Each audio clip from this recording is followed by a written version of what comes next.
This was AEW just 5 short years ago in 2019. I don't think he's here to say thanks.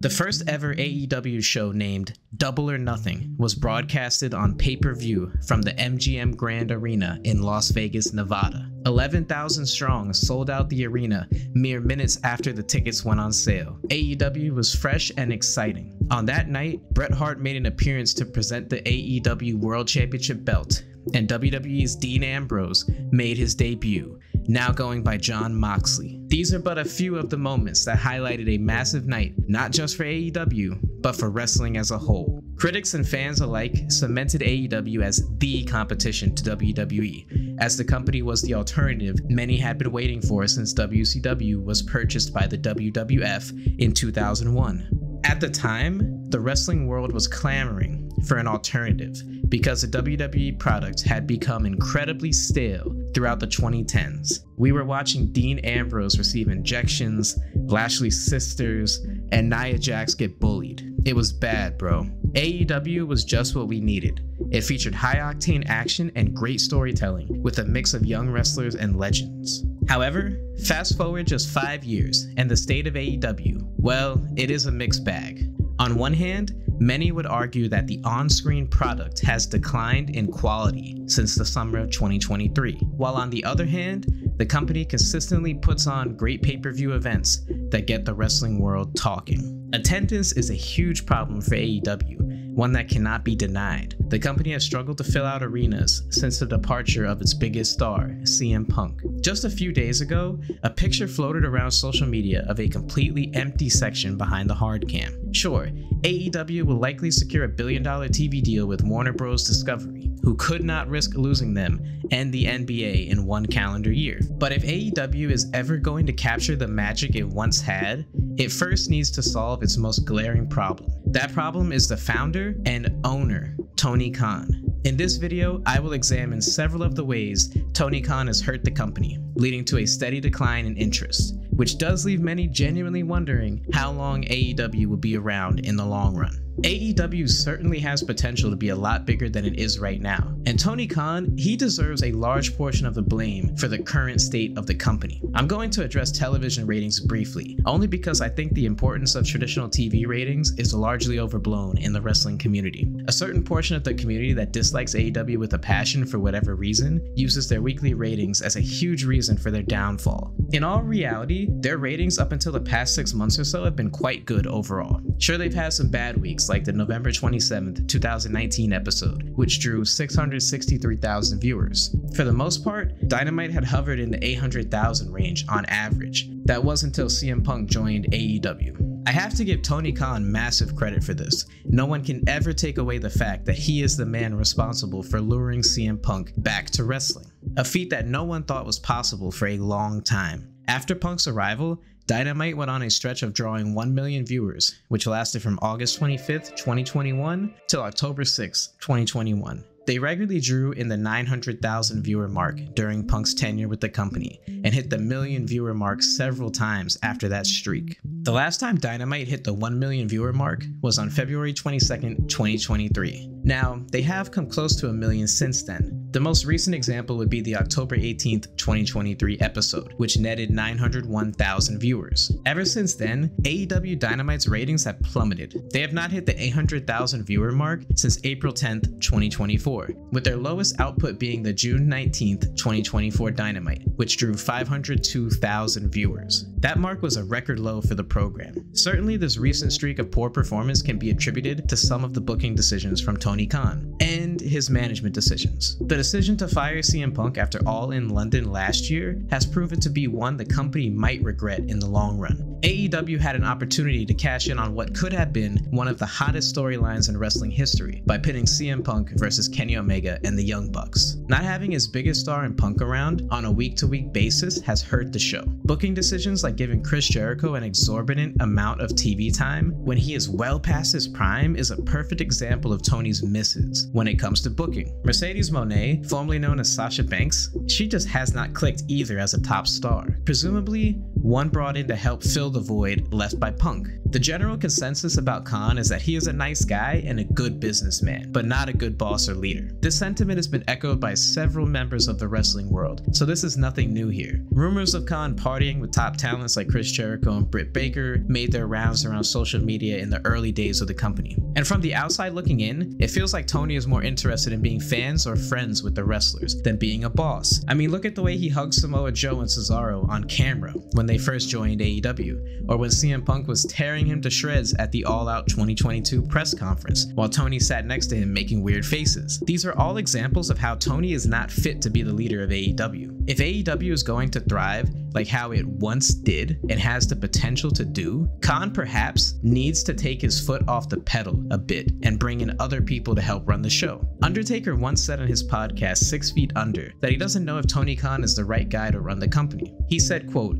"His heart is in a good place and he wants to do something, but I don't know if he has the acumen to run a wrestling company against the juggernaut that is WWE." Khan had an opportunity to create some positive buzz for AEW during the NFL draft this past April when he was interviewed on NFL Network after the Jaguars made their selection. Instead, he opted to talk about Vince McMahon when he called the former WWE chairman the Harvey Weinstein of wrestling. Instead of coming away from the interview with an impression of how great AEW is, the audience only talked about his mention of WWE. And speaking of McMahon, now that the evil mastermind of WWE is no longer running the show over there, I wonder what purpose AEW serves now. AEW was founded as an alternative to the lackluster WWE product at the time, which was headed by Vince McMahon. Many unhappy talents needed a place to wrestle that offered competitive compensation to WWE, and fans needed a show geared towards their interests. AEW served that purpose and flourished while McMahon was heading WWE. Now that Triple H is in charge of the WWE, we have seen a vastly improved and far more interesting product from them for the better part of the past 2 years. What purpose does AEW serve if there is no longer a thirst for an alternative to WWE? At the end of the day, most of us who watched wrestling or became disenfranchised wanted to love WWE. I know I did. For all those years from 2010 to 2022, I just wanted to enjoy watching wrestling, particularly WWE. I enjoyed AEW when it first began and was firing on all cylinders, but now I find myself not wanting to watch it the same way I once did because of how great WWE is on a consistent basis. Think about it. If the NFL's product declined greatly year over year, there might actually be a market for a company like the XFL to thrive. But since the NFL is a great product, people are just not going to check out the XFL. Not enough to make them a viable conglomerate, at least.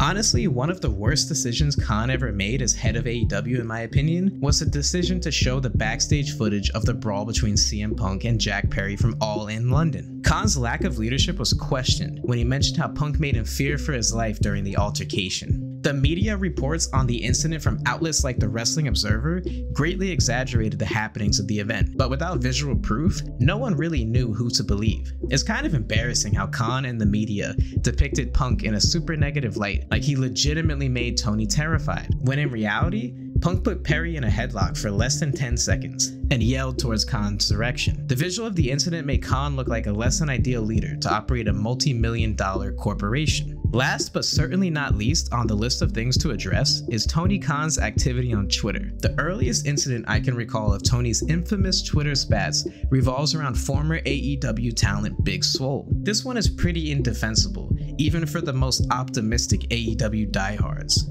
More than likely, you all know this story, so I won't go play by play here. Swole did an interview where she questioned AEW and Tony Khan's booking, particularly in regard to women and people of color. She mentioned how her daughter watches WWE because she sees more people who look like her on that program. Instead of a one-on-one phone call, a private text message, or maybe even a face-to-face meeting with Swole, Tony responded to her on Twitter. His response basically said, "Well, I have black friends, pal." Also, he noted that he let Swole go because of her middling in-ring talent. He may not have been wrong there. I mean, she hasn't really done much since this incident became a topic of conversation, and she wasn't all that great during her tenure in AEW either. Regardless, this behavior has been deemed unacceptable by many in the wrestling business. A billionaire and owner of a corporate conglomerate like AEW probably should not be calling out his talents on social media. But hey, what do I know? I just make YouTube videos. There was the infamous meltdown Khan suffered after NXT beat AEW in the ratings on a random Tuesday night when Dynamite moved to a Tuesday due to the NBA playoffs or whatever program it was. And hilariously,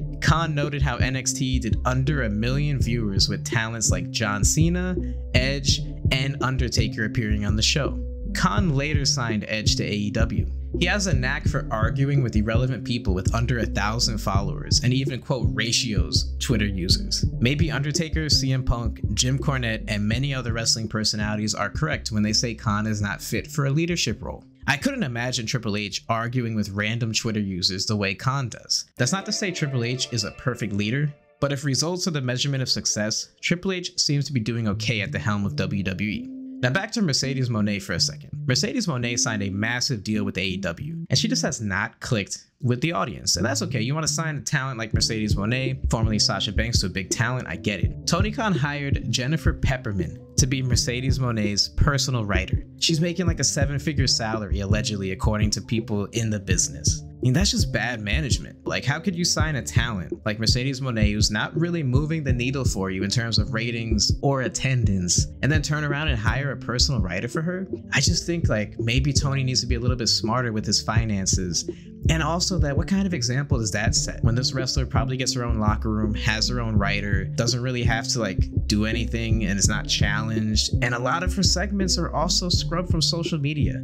The whole Mercedes Moné experiment is just not a good look for Tony. AEW has so much potential, and at one point was the hottest thing going in pro wrestling from 2019 to 2022. They were regularly drawing exceptional buy rates and high television ratings. At one point, they had the 2 biggest stars in pro wrestling on their roster, CM Punk and Cody Rhodes. Seemingly, Khan is the one responsible for those 2 being gone, as he let Cody walk when he was a free agent for unknown reasons. But one can speculate it had to do with financial and creative differences. It's pretty unbelievable that Khan let one of AEW's founding fathers walk away and become the hottest star going for his competition. Punk was fired, as we all know, and it seems on the surface that Khan chose Jack Perry over CM Punk. That tells you all you need to know right there. He even let Bryan Danielson take the heat for Punk's firing, as he passed off responsibility to his quote, head of the discipline committee. That's tough. If AEW is going to reach its full potential, they really should look into addressing its Tony Khan problem.